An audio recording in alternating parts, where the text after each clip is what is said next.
میں ایک اور شخصیت جس کے اندر یہ تمام خصوصیات پائی جاتی ہیں جو اشونی کمار چاند صاحب کے یہاں پائی جاتی ہیں، ان کو بلانے کے لیے آیا ہوں۔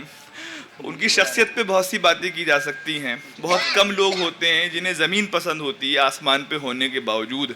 تو معین شاداب صاحب ظاہر ہے کہ نظامت کے حوالے سے پوری دنیا میں جانے پہچانے جاتے ہیں، لیکن جب ہم شاعری کی بات کرتے ہیں تو جن چند شاعروں کے یہاں رومانس کے تعلق سے اگر میں بات کروں، چیزیں اپڈیٹ ہوتی ہوئی نظر آ رہی ہیں، جو آج کا رومانس ہے، آج کا عاشق ہے، آج کا ہجر و وصال ہے، کسی شخص کی شاعری میں نظر آتا ہے تو وہ شخص معین شاداب صاحب ہے۔ زوردار تالیوں کے ساتھ معین شاداب صاحب کا استقبال کیجیے اور اسی طرح سے سنیے۔ مجھے بہت شروع میں پڑھنا چاہیے تھا، میں اکثر آغاز کر دیتا ہوں جہاں بڑے شعراء ہوتے ہیں، لیکن اس کا نقصان کئی بار یہ ہوتا ہے۔ ایک مشاعرہ میں ابھی کر رہا تھا بھوپال میں، بڑا اچھا مجمع تھا، دانش بھائی بھی تھے، تو کچھ شعراء ایسے جو برا مان جاتے ہیں، تو میں سوچا کب تک ان کو ناراض کیا جائے، تو میں نے خود پڑھا، تو لوگ ناظم سمجھ کر سنتے رہے، تو بہت اچھی نظامت کر رہا ہے کوئی، وہ شعر لگا ہی نہیں، تو اس لیے میں نے آج ذرا سا دیر سے پڑھنے کی کوشش کی۔ چند شعر میں بس یہاں سے پڑھ دیتا ہوں۔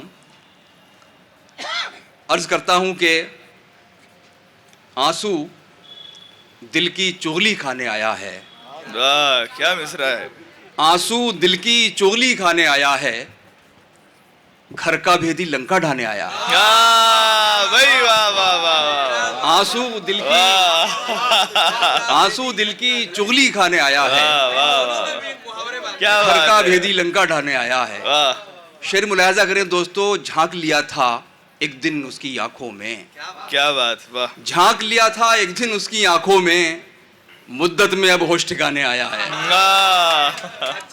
آنسو دل کی چغلی کھانے آیا ہے، واہ گھر کا بھیدی لنکا ڈھانے آیا ہے۔ واہ واہ واہ، جھانک لیا تھا ایک دن اس کی آنکھوں میں، مدت میں اب ہوش ٹھکانے آیا ہے۔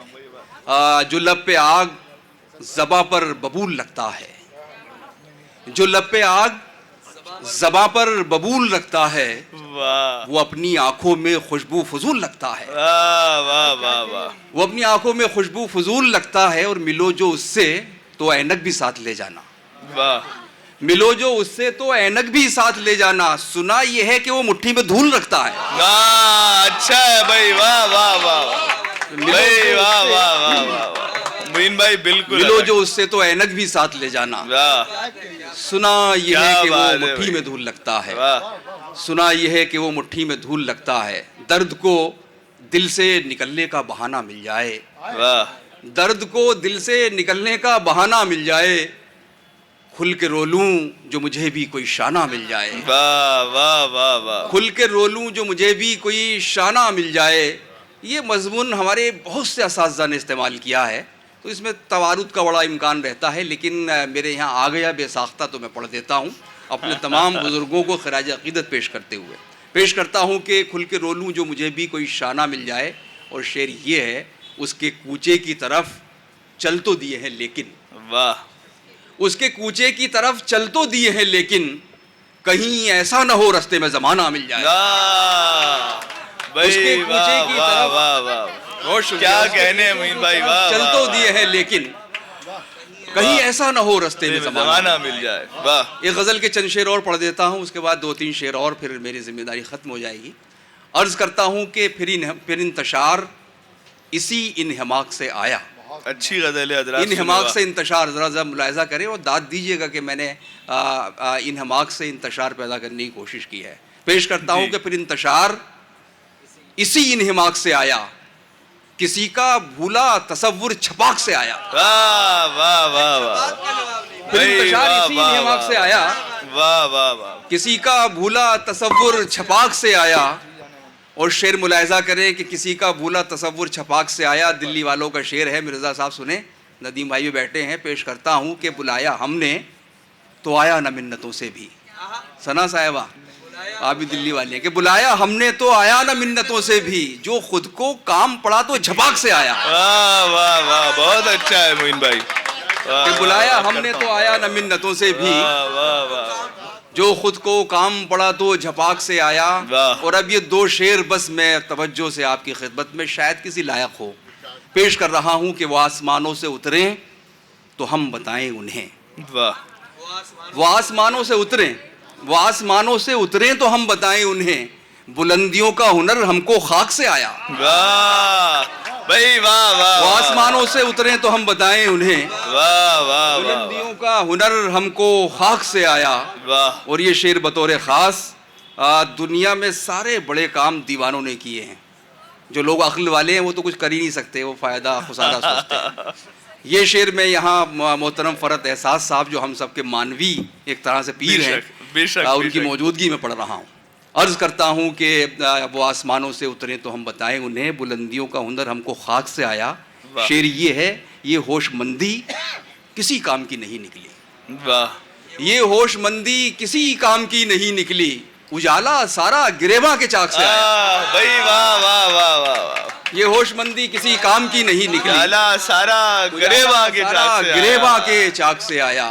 کیا کہنے. یہ ہوش مندی کسی کام کی نہیں نکلی، واہ. اجالا سارا گریباں کے چاک سے آیا. واہ. اور 2-3 شعر بس یہ غزل کے پڑھ رہا ہوں. مطلع اس لیے نہیں پڑھ رہا کہ مطلع ہوا ہی نہیں. کہاں سے لاؤں؟ تو سن لیں، مطلع نہیں ہوتا تو غزل ذرا سا لگتا کہ ابھی اپنا سفر شروع نہیں کر پائی ہے، تو ایسا اندازہ ہوتا ہے، جھٹکا سا لگتا ہے، جرک سا. لیکن سن لے دوستو، عرض یہیں سے سن لیجئے. عرض کرتا ہوں کہ کہاں کی منزلیں کوئی سرائے تک نہ ملی. واہ. کہاں کی منزلیں کوئی سرائے تک نہ ملی، سفر تھکن کے علاوہ کچھ اور تھا ہی نہیں. واہ واہ. سفر تھکن کے علاوہ کچھ اور تھا ہی نہیں. تلاشی لی گئی ایک دن میری سماعت کی. تلاشی لی گئی ایک دن میری سماعت. ایک دن میری سماعت کی، تیرے سخن کے علاوہ کچھ اور تھا ہی نہیں. بھائی واہ واہ واہ. تلاشی لی گئی ایک دن میری سماعت کی. بھائی واہ واہ واہ. تلاشی لی گئی ایک دن میری سماعت کی. واہ. تیرے سخن کے علاوہ کچھ اور تھا ہی نہیں. تیرے سخن کے علاوہ کچھ اور تھا ہی نہیں. نہ نیند تھی نہ کوئی خواب میرے بستر پر. واہ. نہ نیند تھی نہ کوئی خواب میرے بستر پر، بس ایک شکن کے علاوہ کچھ اور تھا ہی نہیں. واہ بہت اچھا. بس ایک شکن کے علاوہ کچھ اور تھا ہی نہیں. ہنسی نہیں تھا، بہت شکریہ. ہنسی نہیں تھا پاؤس کو حسین لگتا تھا. ہنسی نہیں تھا پاؤس کو حسین لگتا تھا. یہ حسن زن کے علاوہ کچھ اور تھا ہی نہیں. بھائی واہ واہ. یہ ہنسی نہیں تھا پاؤس کو حسین زن کا لگتا جواب تھا. نہیں. واہ واہ. یہ حسن زن کے علاوہ کچھ اور تھا ہی نہیں. اور وہ شعر جس کی وجہ سے میں نے یہ غزل کہی پڑھ رہا ہوں. عرض کرتا ہوں کہ یہ کس کا شہر تھا، بازار تو بہت تھے وہاں. واہ. پورا عالمی منظرنامہ. یہ کس کا شہر تھا، بازار تو بہت تھے وہاں، مگر کفن کے علاوہ کچھ اور تھا ہی نہیں. واہ واہ واہ واہ واہ واہ. یہ کس کا شہر بھائی تھا، واہ واہ واہ واہ. یہ کس کا شہر تھا، بازار تو بہت تھے وہاں، مگر کفن کے علاوہ کچھ اور تھا ہی نہیں. آخری شعر، میں بے وقوف تھا جذبے تلاش کرتا رہا. واہ. میں بے وقوف تھا، میں بے وقوف تھا جذبے تلاش کرتا رہا، وہاں بدن کے علاوہ کچھ اور تھا ہی نہیں. اچھا ہے، بہت اچھا ہے. وہاں بدن کے علاوہ کچھ اور تھا. بھائی میں پھر پڑھیں. واہ واہ. میں بے وقوف تھی جذبے تلاش کرتی رہی. اسی لیے پڑھوا رہا تھا.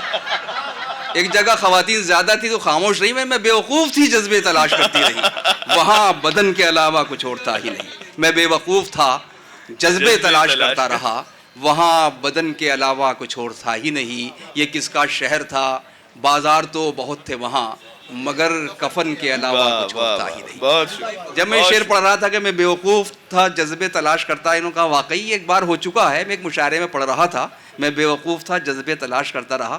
نیچے سے کسی نے کہا بے شک. خیر بہرحال بہت شکریہ. آپ تالی بجا سکتے ہیں، میں نے پڑھ لیا ہے. اصل میں ورنہ اس شاعر پڑھتا رہتا، تالی نہ بجے تو جاتے وقت.